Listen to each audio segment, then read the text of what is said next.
中身に関しては、僕いつもその、チームのメンバーに言ってるのは、プレイヤーがやられましたと。攻撃食らいました。死にましたっていう時に、コントローラー投げるのはあかんと。それはゲームの作りが悪いから、俺のせいじゃなくてゲームのせいでこいつが死んだんやっていうことをユーザーが感じてるんでしょ。それはあかんでと。ゲームオーバーになった時、プレイヤーがダメージ受けた時に、バーンってこう、自分で、なんやねんって、自分に責任があるって思わせるようにしなきゃあかんっていうのが、こだわりで、それって、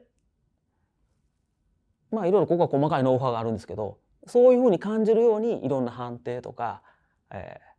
当たりの付け方とか大きさとかっていうのを調整したりしてます。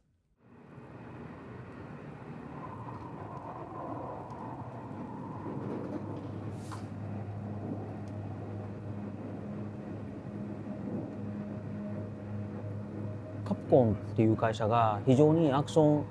ゲームには厳しい会社で、もうとにかく入社した時からずっと厳しく鍛えられてきてですね、若手の時から伝説的なアニメーターの方がいっぱいいてる中で、とにかくアクションに関しては徹底的に鍛えられました。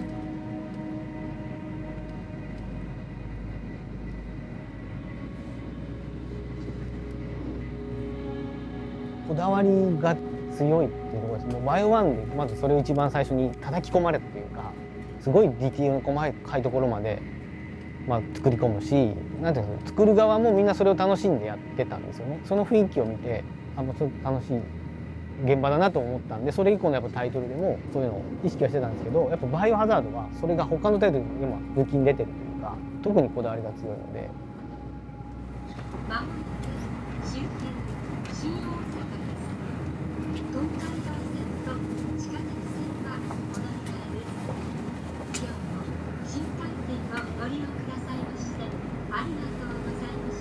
やっぱり結構みんなそれぞれ個性的な人が多いんで、それぞれの好きなことをやって最終的にまとめ上げるっていうのが結構カプコンらしさになってる気はしますけど。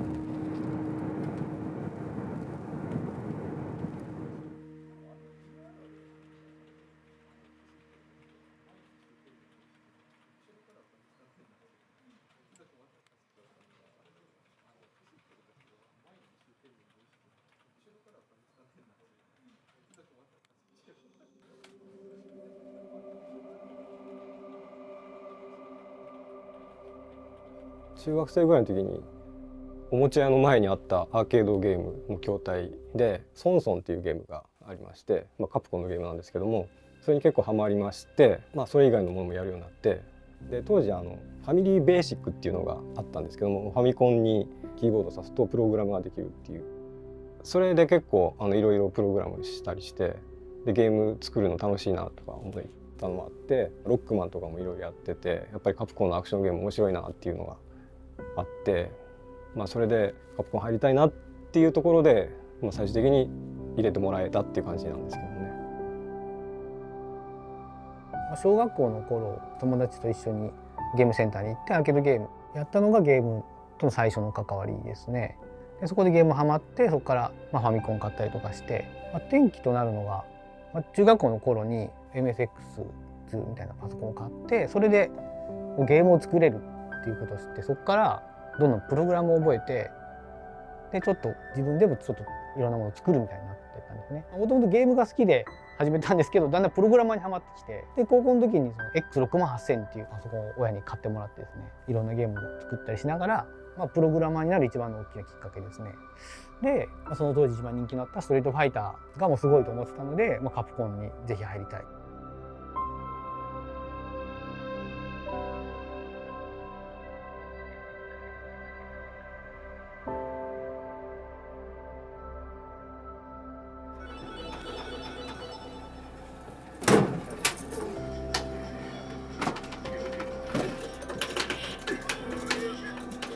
池田君は同期入社で多分半分以上同じゲームを担当しています。ずっと入社した時から対戦ゲーム一緒に遊んでなので知った仲というかどのキャラ使うかも知ってるしっていう感じですね。いろんなゲーム一緒にやってます。なのでもう信頼していろんなとこ任せられるパートナーの一人ですね。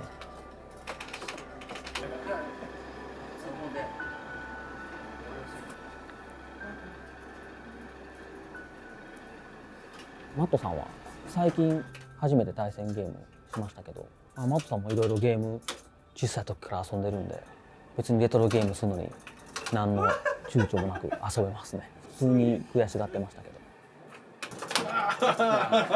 真空波動拳はなかなか投げられないな。ダブル KO か。勝ったと思ってレバーから手離すし。そうそう。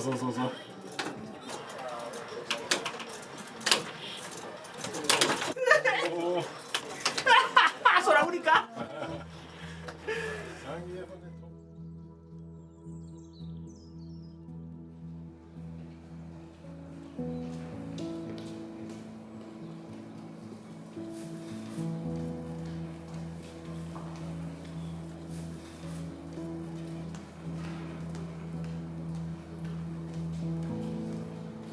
カプコンは僕が入った頃はこう開発が3つぐらいに分かれてまして、僕はその中のアーケードの部署に配属されました。で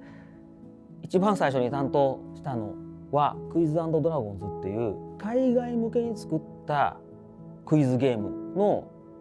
日本語版の移植版っていうのをアーケードで作ったのが1作目です。で2作目がクイズ殿様の野望2で、僕担当したのはクイズ問題と出題アルゴリズムの方で難易度設定をしたりとか言葉尻を合わせたりとかっていうのを全部入社して最初の半年間はやってましたね。その後ストリートファイターの当時ねストリートファイタークラシックって言われてたストリートファイター1をリメイクした格闘ゲームを作ろうという話がありまして、それやるかって言われてもう大喜びで引き受けて、格闘のチームに入りました。本当は僕ゲーム業界入って一番やりたかったのはなりきり系のシミュレーションのゲームが好きだったので、ポリゴンで作った世界の中に自分が入っていくみたいなゲームがずっと作りたかったですね。その願いが叶うことになるのがストリートファイター0終わったすぐ次のタイトルでスターグラディエイターっていうカプコンのポリゴン対戦格闘の当時第1弾になろうとしていたプロジェクトに配属になりました。でその後それがね途中からディレクターになって、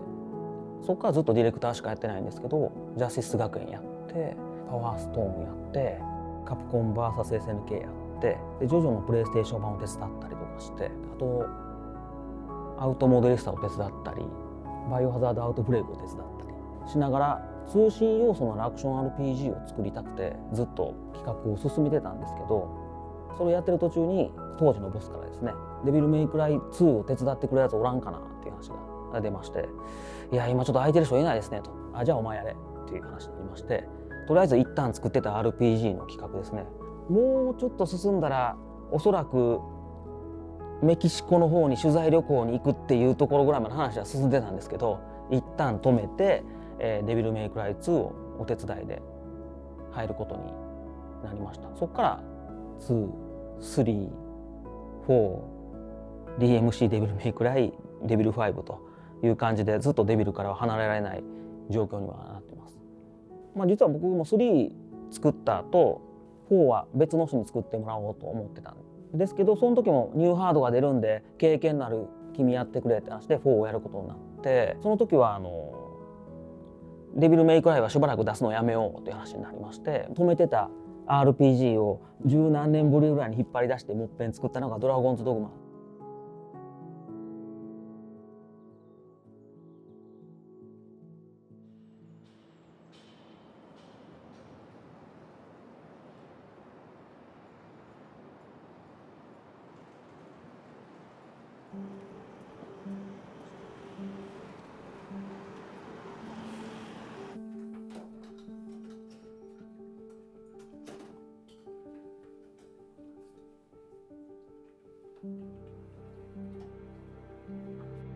今回門井の方が初めてディレクターをやるっていうところで、最初サポートという形で自分はチームに関わって、立ち位置としては、プロジェクト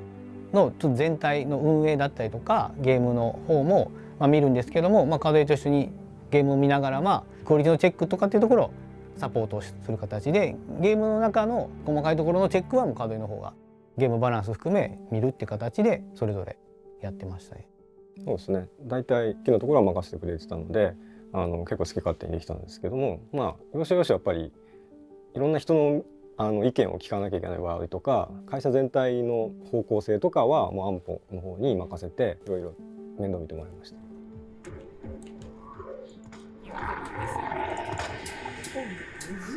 こが俺ノーダウンで抜けれたことがないけど、それ抜けた。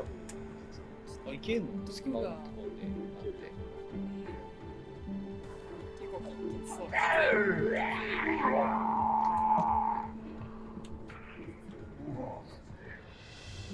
バイオハザード1から実は一緒にやってて、僕は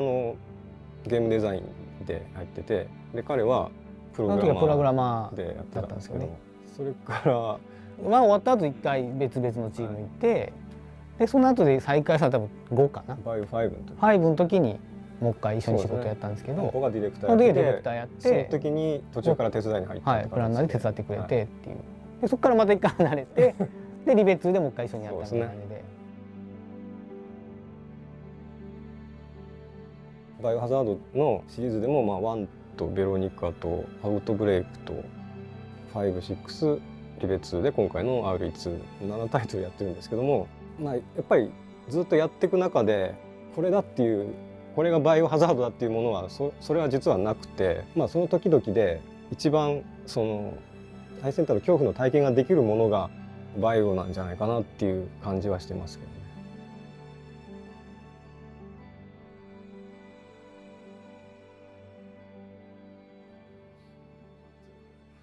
こうなっちゃいましたね。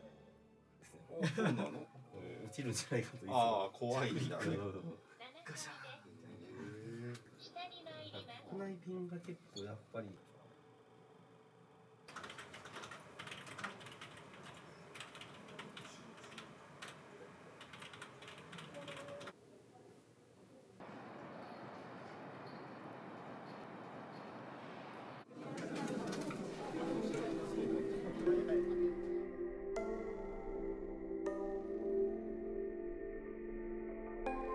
やっぱりセブンはもう怖いってものに振り切って作ってたので、そこ以前で我々が作ってたよりもすごく振り切ってたんで、ここまでやっても許されるんだっていうのが結構あって、そこから結構グロな表現も追加されたりとかっていう風になって、今の怖さを引き上げたのは多分セブンの発売があってだと思いますね。あとセブンでやっぱその原点回帰って本当に原点回帰したと思うんですけど、やっぱユーザーさんの声を聞いてしっかりユーザーさんが求めてるものに応えようとした一つの形かなと思ってて、それは今回も RE2 もしっかりと意識してたというか、やっぱりユーザーさんのために作ろう、かなり意識で作ったんで。怖さって人それぞれ感じ方が違うんで、とりあえず自分の思ってるよりももっと怖くしないと人は怖がらないんだっていう前提でいろいろ決めてました。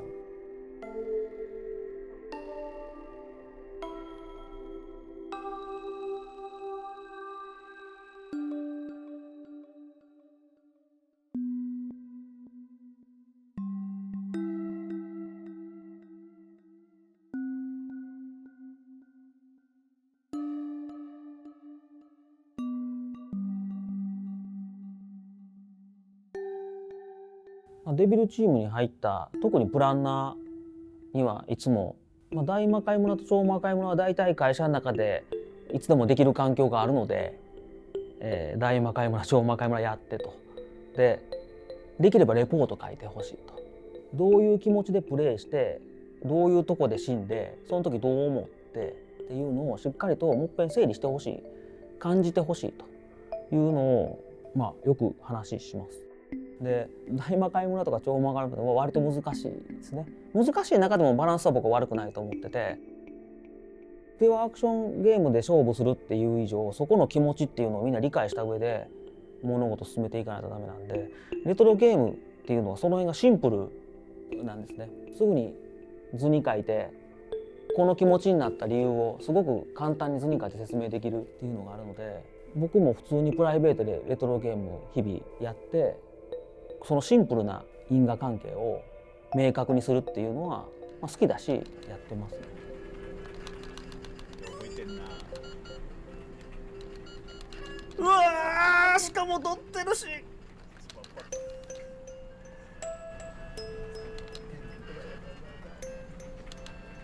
あーボスやって。来た来た来た来た。これあかんやん、倒しにくいやん、めっちゃ。一番ダメな武器。もうそうなるよね。ごめん。辛いな。ひどいひどいひどいひどいひどい。ひどい。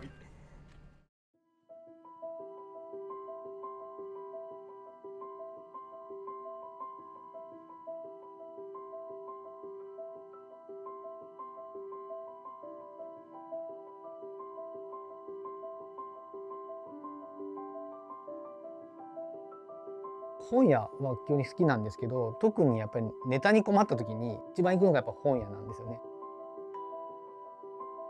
本のタイトルとかを眺めながらそのキーワードを拾うんですよね。インスピレーションを得て、じゃあこんなんどうだろうとか、言葉と言葉掛け合わせてなんか新しいのできないかなみたいなんで、だからすごく本屋さんから見たら不審者かもしれないですけど、すごい行ったり来たりしてるんですよね。純駆堂さんはやっぱすごい大きいので、あらゆるジャンルの本が揃っているので、ネタ集めるのにすごい広い範囲からネタを集めれるので、すごい重宝してますね。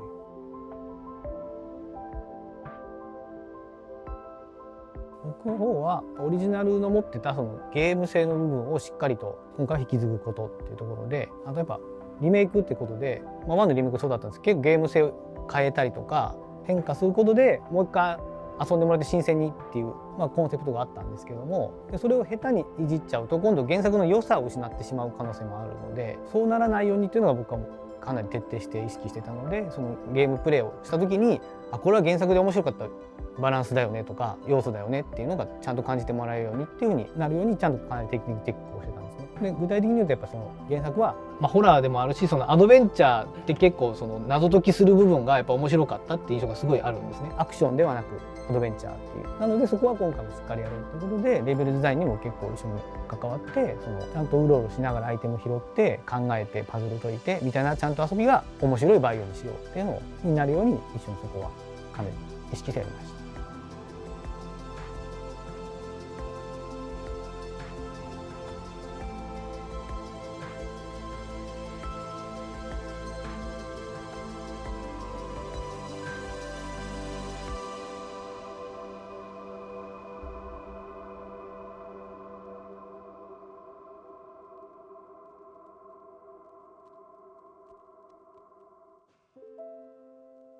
3を作る時に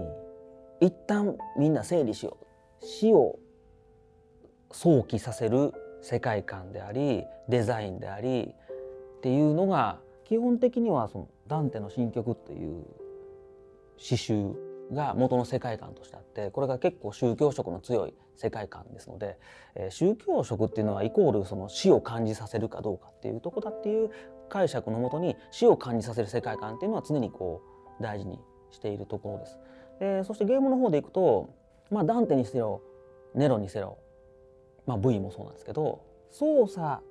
しててキャラがかっこよく動くように作ることで、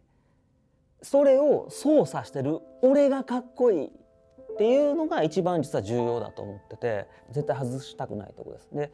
となると、例えば同じボタンをずっと連打してると勝手にかっこいい技が出ますっていうゲームにしちゃうと、それ操作してるお前別に連打してるだけやんってなってしまう。でいろんな技を自分のタイミングで自分の思ったように出せる選択肢が常にユーザーに委ねられてるっていうゲームにすることによって、初めてこれを操作してる俺かっこいいって最終的になるっていうここがデビルメイクライかなと思ってます。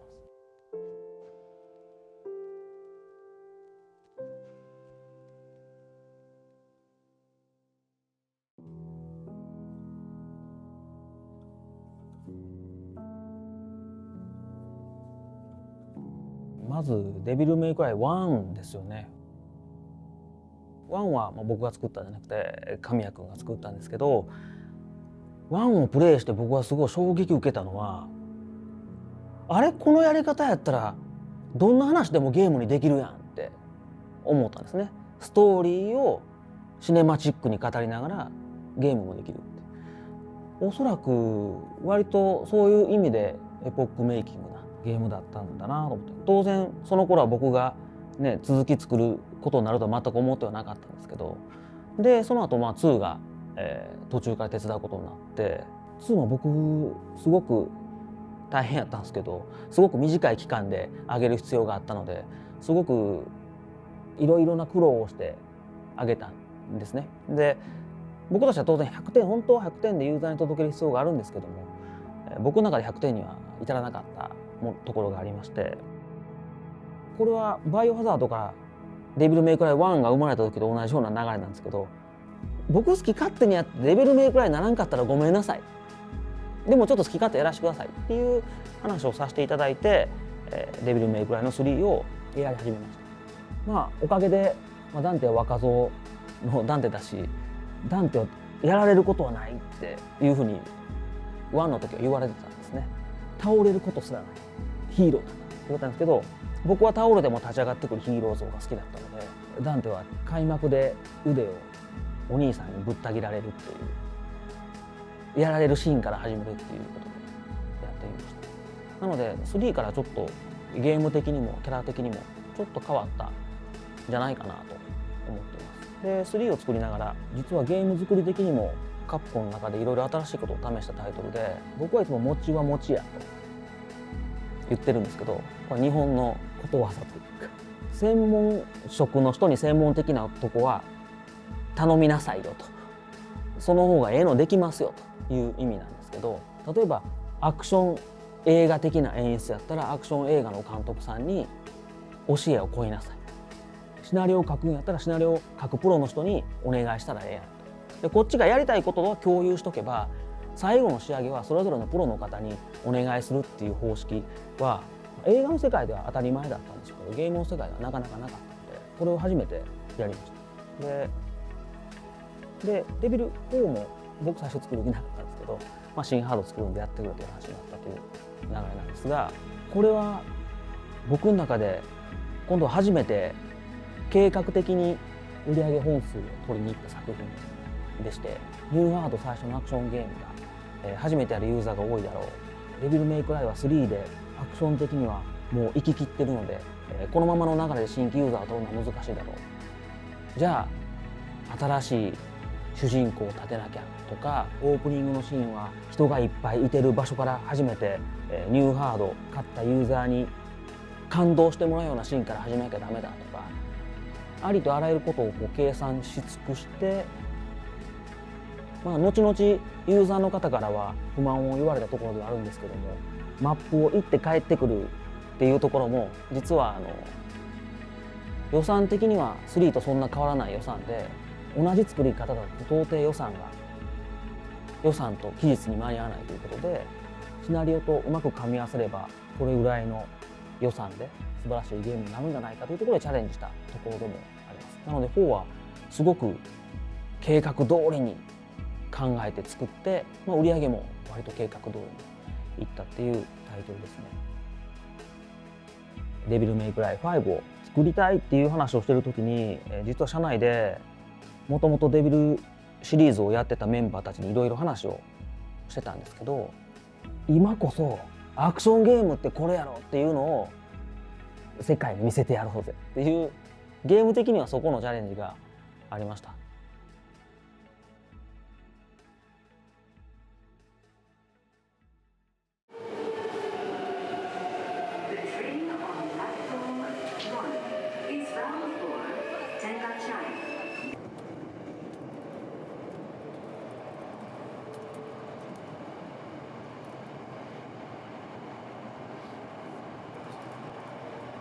恵比寿町、恵比寿町。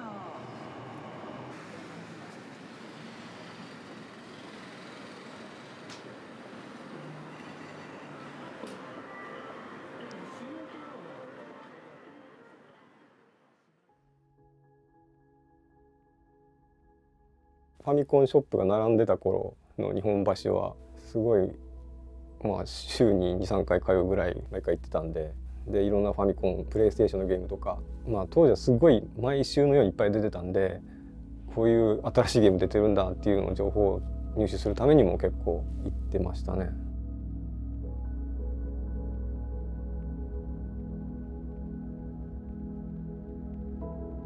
今は家から結構歩いてちょうどいい距離なんで、昔ほどそんなファミコンショップもないんですけども、なんか考えながら惰性のように歩いて行ったりしてますね。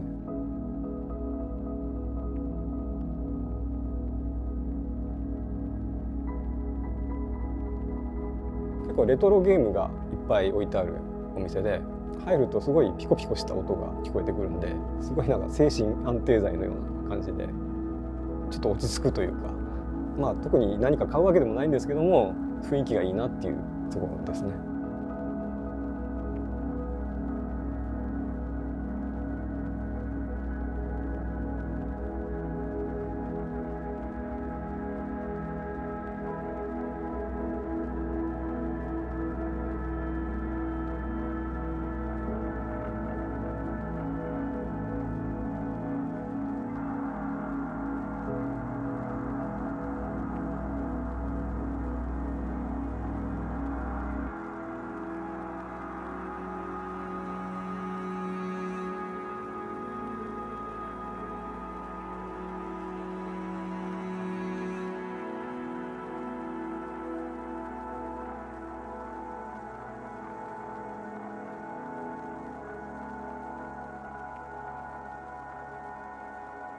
僕いろんなもん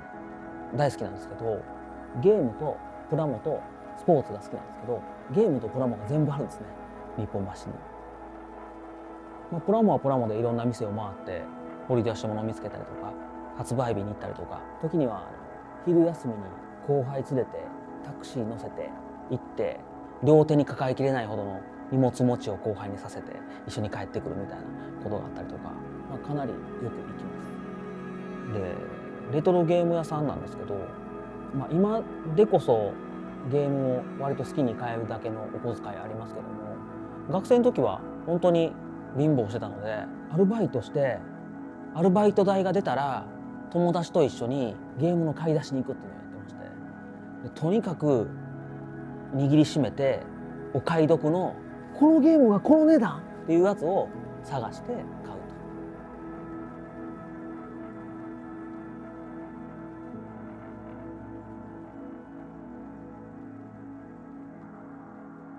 ゲーム探偵団に限って言いますと、実はもうお手頃価格の欲しいゲームっていうのは大体買い集め終わってるので、今はすごくレアなやつが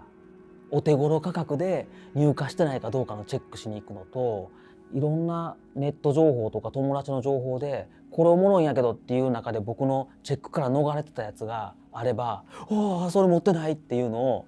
探しに行って、それが高いやつはもうすごい数万円とかするやつが普通にあるんで、そこまでじゃなくてお手頃価格でみんなが知らんけどもやったらめっちゃおもろいみたいなやつを探して買うっていうのが今はそうですね。そういう巡り合いが今まで何回かあったんで、それを探していく感じですかね。やっぱり夢の国だと思うんです。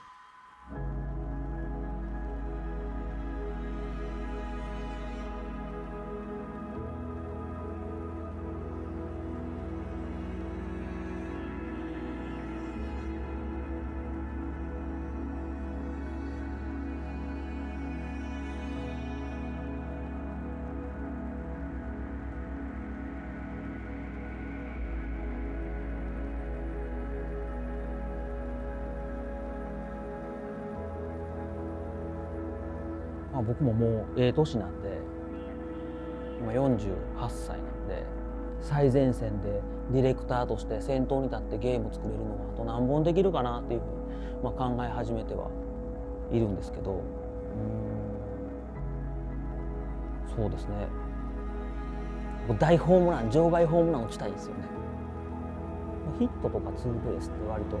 打ててるようには思ってはいるんですけど、場外ホームラン打ちたいんですよね。作りたいゲームのジャンルは僕の中でいっぱいあって、今すぐ作り始められそうなゲームでも 4,5 本は常にあるんですけど、うまくいろんな会社とか作るメンバーの都合とか全部巡り合わせよく、そういう場外本を持ちたいなと思ってます。手前に置いてそれ気づかないよね。これは気づかないですよ、そうこれもね一つのエピソードですね、ゲーム好きの。じゃあ注文します、はいなんか飲み物とまあやっぱビールからまず飲み物で、お県民こんなんで、はいお疲れじゃあお疲れ様でした。お疲れ様でした。やっぱもう作り直すっていうかリメイクするあっていうことで、いやこれはちょっと不安だった要素あ不安だった要素です。でもやっぱりファンを裏切れないっていうところが一番大きいですね。ものすごい調整が素晴らしいっていうねそうですね、声が。ねまあね、確かに一番嬉しいかもしれない。ね、門井君の一番こだわったところね、難易度も、だって何回もね繰り返しプレイすることだっていうのがね、やっぱりこう極意というか、極意それしかないですよ。何回やったんですか。自分でやって面白くなるまでやるってそうですねいうだけ。トータルで何回ですか。いやわかんない。数えられないぐらい。なんだっけ、ポータブルセーフは多分1000回ぐらい解いてますよ。あれでもこう連続でいい感じにこう押すとうまい具合にこう解けますよね。あ、そうですね。考えるとダメですよね。こ音をね、結構覚えたら意外にやりやすいおです。リズムに乗ってやると。リズミカルにやると結構解けますよね。ただ配置が悪いとすごい難しいですよね。たまにはまってそうもうめっちゃしんどい時あるよね。確かに。画面にこもう貼ってといてきたい時ぐらいの。確かに。スピードランするときはあれをみんなメモってるらしいですけどね。まあそうですね。確かに。あ確かに時間取られますもんね、あそこね。こんなにみんな何周もスピードランするとは思わなかったですけどね。もう 1,2 周で終わるかなと思ってたら結構繰り返しやってくれる人も多くて、オリジナルの時からもなんかこうありえない数クリアしてる方っていっぱいそうですね。いっぱいいた原じゃないですか。作本当もう4回遊べるの、それを何回もやってる人もね、いっうんぱいいらっしゃるんで。その辺なんていうんでしょう、リプレイアビリティというか、そういった要素はやっぱ健在ですよね。そうですね。やっぱその原作がねいっぱい遊ばれてるのを知ってたので、やっぱ今回もそこ意識して、結構その2回目やるときはあえてそのそうねちょっと楽できるようにパスワード変えなかったとかもあったりとか、逆にルートは1回目では分からないのでベストのルートっていうのがやっぱ何回かやって最適化するのが面白いみたいなのをね狙ってやってたりとかするんで。よかったですね。やりキングの番号も毎回変えたろうとか最初はあったけど、ね、だけどそういいやろ。知らなくてよかった。やっぱ木材、もうちゃんとね、ね、そうそう。あの辺の最適化するのは結構やっぱり最初にはいきなり分かんないんで、そうですね。自分なりにこうね繰り返しプレイしながら見つけていく。そうですね。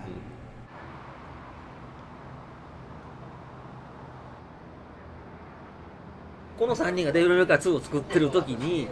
僕は横でずっと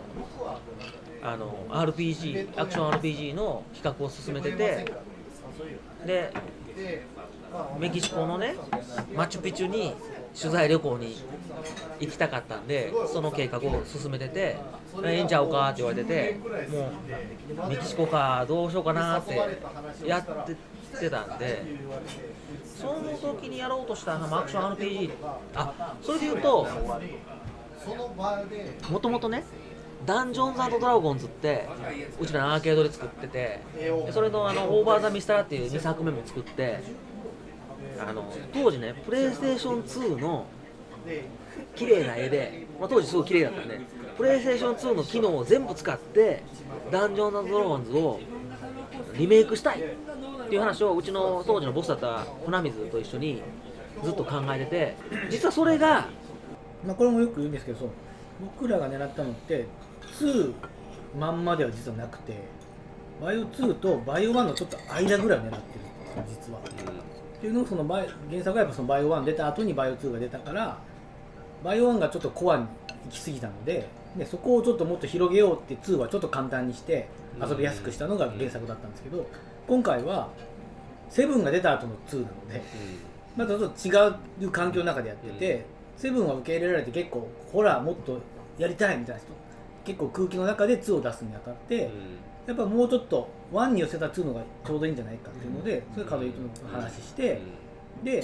り2よりもちょっと難しいところを狙ったんですよ。なんでその結果がまあそういう形になっているので、ある種狙った部分ではあると思いますし、まあ、若干そこは人によってはちょっと難しく感じたのもあるのかなっていう感じですね。難しいバイオの今回は2っていう意味合いも結構あって、なんでそこら辺はもう本当に2よりかはサバイバルホラー感はオリジナルよりかはあるかなとは思いますね。より1の続きの2みたいな。1があっての2。通信使ってダンジョンズドラゴンズをリメイクしたいっていう話があって、じゃあ通信するんだったらその装備とかをみんなに自慢できるっていうのを一番の売りにしようっていう話をして、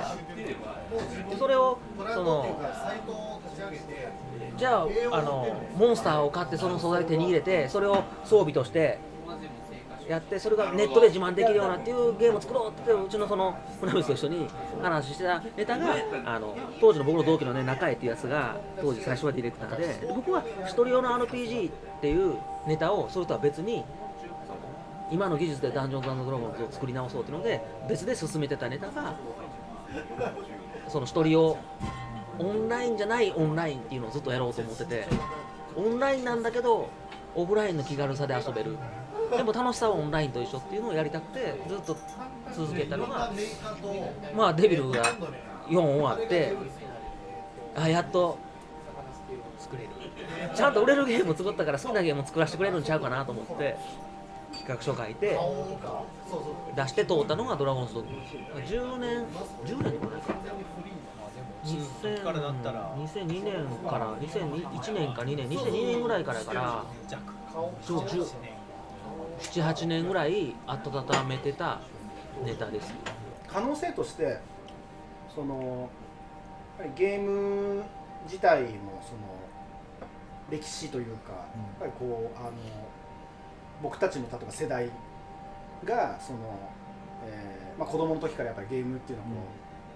う、ずっとやってきてる中でやっぱり子供ができて、でそのやっぱりこう IP 的な部分でいうとその若返りを図ってそのねこうターゲットをそのこう若い層を狙っていく中でのその親子層にこう刺さるようなそのコンテンツ作り、さらにそこ特にこう親の立場からすると子供がいろいろ興味を持つものに対してのその触れ方っていうのはゲームだけじゃなくてそのね映画であったり音楽であったりっていう部分でこううちが所有しているその IP でそういう今後懐かしさとその新しさ、もう今回のねもうバイオ RE2 ぴったりだと思うんですけど、そういった切り口からのやっぱメディアミックスの展開っていうのはものすごい大きな可能性があるかなと思いますね。ジャスティス学園ってさくら出てるの知ってます？あれがね僕のディレクターの小賢しい完全に新規タイトルでキャラを売り出すのはちょっとリスクが高すぎるんで、当時の僕のボスの船水にすいません同じ高校生ネタってことでさくら使わせてもらえませんか同級生ってことで。そうすると取っかかりでさくらがあるんでみんな入りやすいじゃないですか、お願いしますっつってええよって言われたんで、でさくらが入るっていうこの小賢しい頼りになる。正しいね。正しいです。使える手は使わなあかん。正しいね。春っていう字使った春国殺はこっちが元祖だからな。そうでしょうね。そういえばそうですよね。春国殺。当時俺全然春っていう字は読めなかったんですけどね。春